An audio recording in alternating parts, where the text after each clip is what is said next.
Hey, love, and welcome back to Loving Me, Loving You with Alondra Hopkins, the Abundant Coach, host of Loving Me, Loving You podcast. And to any returning loving ladies, I love you as always. And to any new viewers, make sure you subscribe down below. Also, head over to Apple Podcasts, Google Podcasts, and Spotify to stream the actual show. And today's word is called Out with the Old, In with the New. And this conversation is about relationships, in particular, relational healing to be exact. And if you haven't streamed the podcast, I speak on relational healing, self-love, as well as relationship intelligence, how to love yourself first while loving spouses, while loving God. Of course, God goes first. Let's redo that order.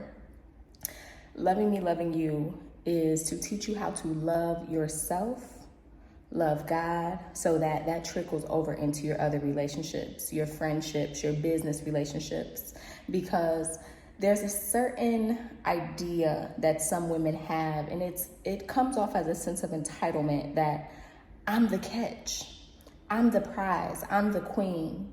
But for you to say that you're a queen, you should know that a man is a king, because you don't need a man to be a queen, but you all are supposed to reign together. You all are supposed to rule the palace together.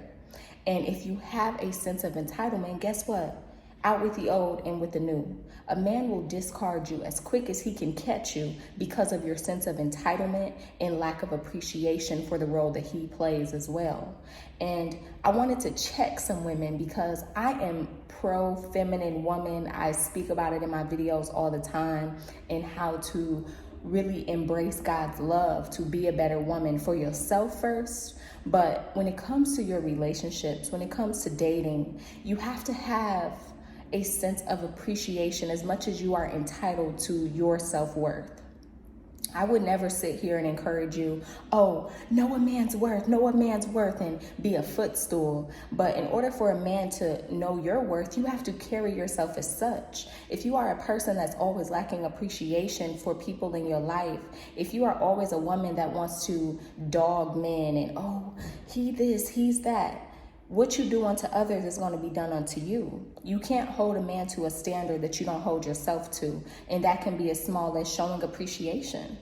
If you saying you this and, oh, I'm a catch, I'm so worthy and deserving of a man that's 6 feet, 6 figures, got it going on, but you don't even lack appreciation for the small things he does now, what makes you think when he reaches that place of royalty, because he's going to get there? Because just as women, we do what we need to do to be seen with greater gratitude and value and worth. A man deserves the same thing. God put Adam in the garden on a purpose assignment. The men in your life, the men that you will be approached by, they are on a mission. They may not be where God has called them to be yet, but if you are lacking appreciation for who they are now, when they do become that man that you've always dreamed of, you're not going to be able to fully receive and embrace him in the way that a true feminine woman will. Because a feminine woman is supposed to be that supportive, helpmate, nurturing role. You take on that mothering nature because it is your responsibility as a woman to be an extension of God in his life.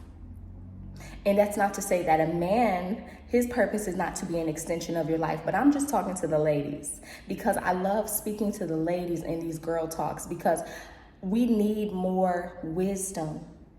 But we need wisdom from a place of purity, and that is biblical. God pulled Eve from Adam's rib to be a helpmate. And being a helpmate does not mean you should be weak. It does not mean that you should be a dumb bimbo. It does not mean that you should not have a head on your shoulders. But what I'm telling you is wisdom comes from God. The way that you treat God is the way that you're going to treat the people in your life, because people are an extension of God. So what does your relationship look like with God? If you're avoidant to God, if you're lacking appreciation to God, if you are neglecting God, guess what? Now you dogging men in your real life. It's gotta go. Because if you don't throw out these old habits, if you don't throw out this this entitled mindset that no matter who you are, no matter what you look like, no matter what your character lacks, you think a man is just going to put up with that? Some will. But the man that's worth your time, the man that is worth your assignment, the man that is worth your love deserves more from you. So it starts with you being the woman that you need to be for yourself before that man can come into your life, because he's going to know you by your fruit as well. He's going to know you by the way that you treat him.